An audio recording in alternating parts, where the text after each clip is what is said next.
Good morning everyone, and welcome back to the CNC Techniques channel. Today we will be working exclusively in manual. Guide focusing on this valve, specifically on creating the outer profile. If I see that the video isn't too long, I might add the two holes and the front groove later, but the interesting part remains the profiling.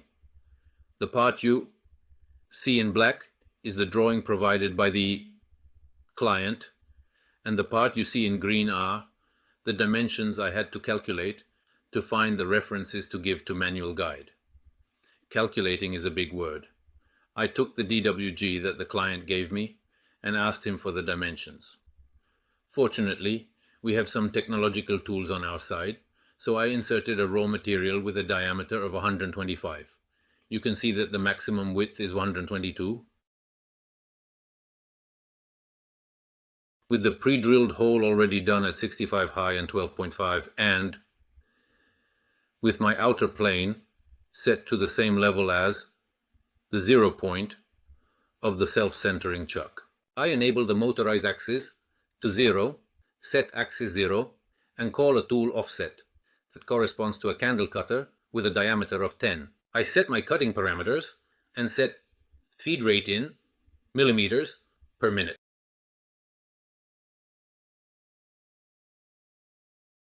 I already insert a nice M30 so that I can do my simulations as I go along. We're all set, and I'm going to call up the first contouring cycle. These are the turning cycles. We need a milling cycle. Contouring, wall, roughing the outer part, but we will use it since the cutter can work very well in one go.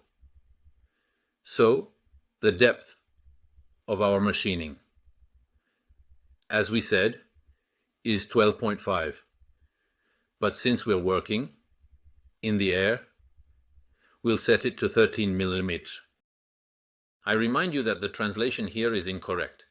We need to look at the lateral excess material. We start from a raw piece of 125. And the diameter here is 92, which means that the lateral excess material we need to remove before we start profiling our shape will be 92. Minus 125, so 25, 35 minus 2, 33 millimeters. Diameter, we make 34, 17 millimeters on the radius, so the excess metal at the maximum point is 17 millimeters. I always recommend increasing the radial cutting depth a little. Engage 10 mm end mill at half diameter. Axial depth 7 for 2 passes. Adjust during entry. Axial cutting depth. You haven't seen anything yet. How deep do we want to work with? Our end mill. Let's set it to 7 so we can handle it in 2 passes. Then, during the entry phase of the machining, all these parameters can be adjusted. What matters to us is to understand the reasons behind these choices. Today, I'm in the mood to work. I said we wouldn't do the finishing, but let's do it. Let's leave 1 millimeter of excess material on the side and practically nothing on the bottom because, as you can see, there's no bottom in this case. 500 millimeter per minute for the feed rate is a bit nonsensical for us because we told the machine to engage a maximum of L, so 5. I didn't hit enter on that, but let's go with 7. Today I feel like working. I said that we do not do the finishing instead. Let's do it. Let's leave a millimeter of excess metal on the side and practically nothing on the bottom because, as you can see, the bottom in this case, there is no 500 millimeters per minute of advance, 500 millimeters per minute of advance from the full, which for us is nonsense because we will not do it, as we have told the machine to use maximum L, therefore 5. I didn't press enter on this one, 7. And the entry speed is 50 milliNRCLUT per minute. This particular value, this box, is not adjustable. We want to work in a coordinated manner and enter tangentially to the piece. In this case, it's better to enter vertically and exit vertically, maintaining safety distances of 5 mm. I always recommend setting the retract distance to be greater than the cutting depth. Let's insert our cycle. And now, let's tell it. Okay, here's our cycle. We want to do a free in the XC plane. So the machine asks us to make a drawing. In the original drawing, there wasn't a starting perimeter dimension, except for this one, which was known, but I had to start with a radius and close with a radius. As I mentioned in the previous tutorial, my shape needs to be closed, so I need to give it a known starting point. In this case, 57.7 and 7.86. That's perfect. So the starting point is approximately 57.7. Initially with radial measurements of about 7.86 from C. We need to draw our piece with a base of 7.86 Z, starting from plane 0, as we said, for a depth of 13 mm. Okay, we have the first point. From here, we start drawing our shape. So, a line, inclined, upwards. X. I enter these coordinates, 32.2 and 33.48. 33.48. I hit send. I don't provide the angle because 2 coordinates are enough. And you can see that we've made our first line. Now, we focus on inserting the first arc.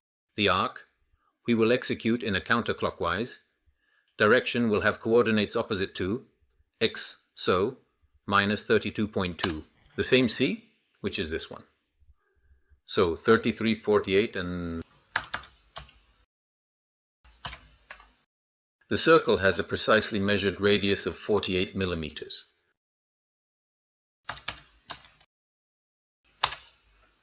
Okay, here's our radius. From here, a line.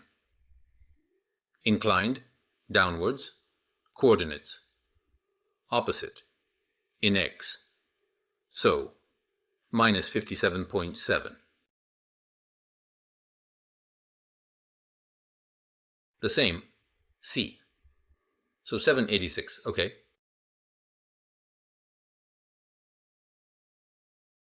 Another radius, still, in the same direction. So, here, we will always go in the same way. X, that is approximately minus 57.7. Minus 57.7 will gradually start to change direction towards C. So C, minus 7.86, known parameter of 11 millimeters. Okay, here it is. You see that our figure is clearly taking shape. And we continue with our line, inclined to the right. So, minus 32.2, as you can see.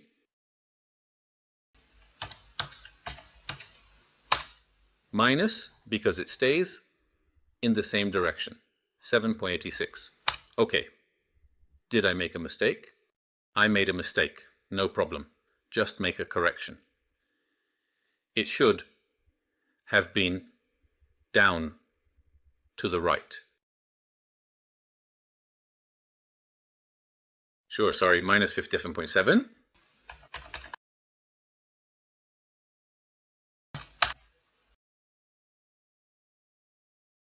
It's right. In this line, it doesn't want to be constructed. In fact, so I need to get here. It's the opposite of this minus 33.48. Allow me, for rare, is human.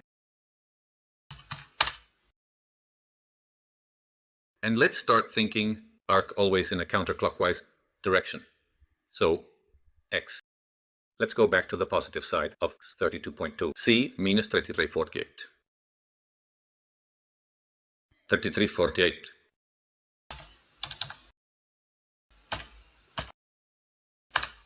and radius again 48. Send, okay, line to the right and upwards. So x 57.7, c minus 7.86.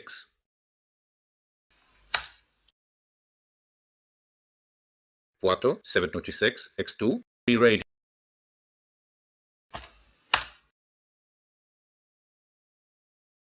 At this point, it's time to close our figure with another arc, still in the same direction, which will end at the point where our figure started, strictly, with just 1/100th of a difference between the starting point and the final point will generate an error.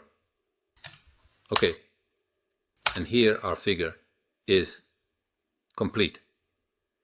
So we create it in a subroutine that we will call 0, 0, 11. It's essentially important that in the subroutines there is initially an O and 4 digits for the name of the figure, rhombus. Then it's up to you, you know. Okay, so automatically, instead of having to input the entire figure, it inserts the rhombus figure for me.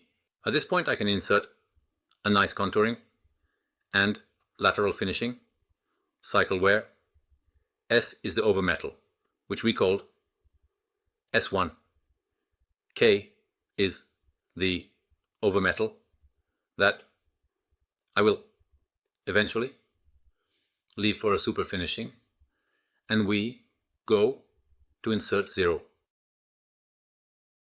A finishing pass. Feeds are inserted. Particular, always vertical, and it still takes all the data I had entered before. It doesn't ask me for the depth because it takes it directly from what I entered in the figure. Let's insert the subroutine for the rhombus. Let's do a simulation to see if what we've done is correct. Of course, at this point, nothing was stopping me from inserting a cutter with a greater sharpness and different cutting data to achieve a somewhat special finish. At this moment, however, I have a doubt. I have the doubt that I may have incorrectly entered the machining height in my subroutine. Now from here, I can no longer modify it as we did in the previous tutorials. Do I have to open P012, edit it, close it, and go back to P011? Or is there a shortcut? The shortcut I wanted to explain is that I automatically enable the soft key Edit Background. Edit Background allows me to keep my 011 called as the main program, and so also the program that I will then work on from Edit. And it allows me to modify any other program in Edit Background. In this case, Combo. I go to any of the blocks in the figure, press the Edit button, and check my starting point. Edit. In my starting point, there's the height that we need to work on, which always has to be entered, with the machining sign, meaning I have to remove at Z13, which is this, the famous 12.5 that I made a bit. More than necessary. I give it my OK and tell it to create it for me. Creation of a subprogram. I give it my OK and tell it to create it for me. Creation of a subprogram. No, absolutely not. In this case, I need to modify the current program. Okay? And as you can see, my current program now has a 13. If I go back to Edit, I'm taken back to the main program. It's a small shortcut. The importance of this shortcut is due to the fact that if we open it in Edit and then forget, we end up automatically executing the subprogram. That's why edit background is very important when working with subprograms. Let's go to simulation. And we click on our piece. You can see that it has been executed correctly. If I set it to single block here, you can see just barely that. I'm taking off 1 millimeter. Here you can see it clearly. Since I've used the same cutter, it doesn't change color. Here you can see it clearly. Having used the same cutter, it doesn't change color. This is my finish done in one piece. I restart the start, which is always nice. This is our machining. Perfect. I would say that the contouring of our valve has turned out quite well. At this point, let's insert a tool that calls for a drill. I remember from memory that in my tool table T0232, it's a 3 and 4 drill. So, with a radius, meaning a drill, diameter of 6.8.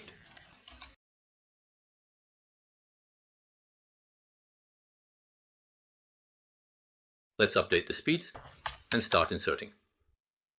Our milling, cycle, more, specifically the drilling, cycle. So, let's select it.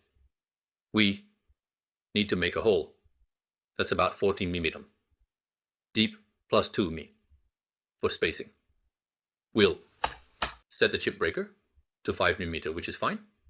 The return mode is also fine, which is basically where the bit goes when it returns. For the retract point, we'll set it to 3 mm.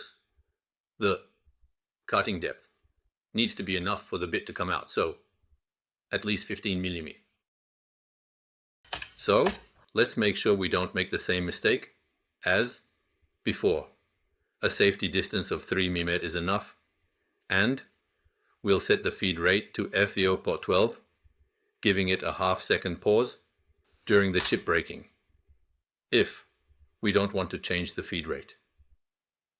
We can just take FEO point 12 and put it here, and here for the bit. Then we can set the values we want. At this point, the bit will enter at 0.12 and exit at 0.12. And that's it, no more to discuss. We insert the cycle, and it asks us, what do you want to do? I want to do a front drilling on the C-axis at points on an arc, because we have the diameter of the two holes that are equidistant from the center at 50 mm. Perfect. X-axis position at a radius of 50.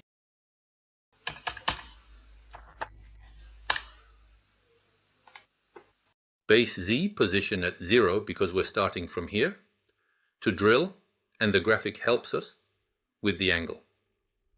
We'll set it to an angle of 0 degrees, and then in the graphic we'll see if the two holes are made here, and here, or here, and here. If needed, we'll make the necessary adjustments. We insert the cycle and go to simulate. I have my wife on the phone. I hope you can't hear her. Blah, blah, blah, blah, blah, blah, because with the door closed you can hear.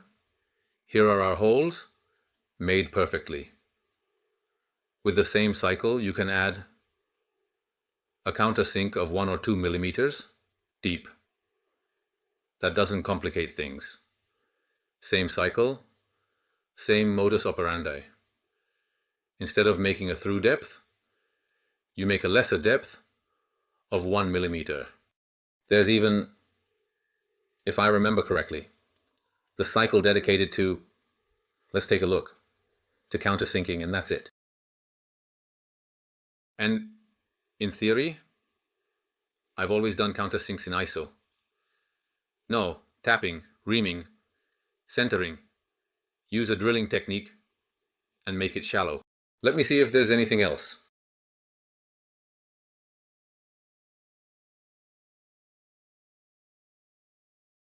So if you want to do a countersink as well, you need to set the machine up properly, drill the hole, and instead of making a through hole, you make it 1 millimeter or 1.5 millimeters deep. Alright, I'm going to stop here because otherwise the video will get too long and hard to sit through. I hope what I showed you today was of interest. If so, as always, a like and a subscription to the channel would be great. If possible, share the video on your social media, and if you didn't like it, just pretend you didn't see it. Thank you for your attention, and I look forward to seeing you in the next tutorial.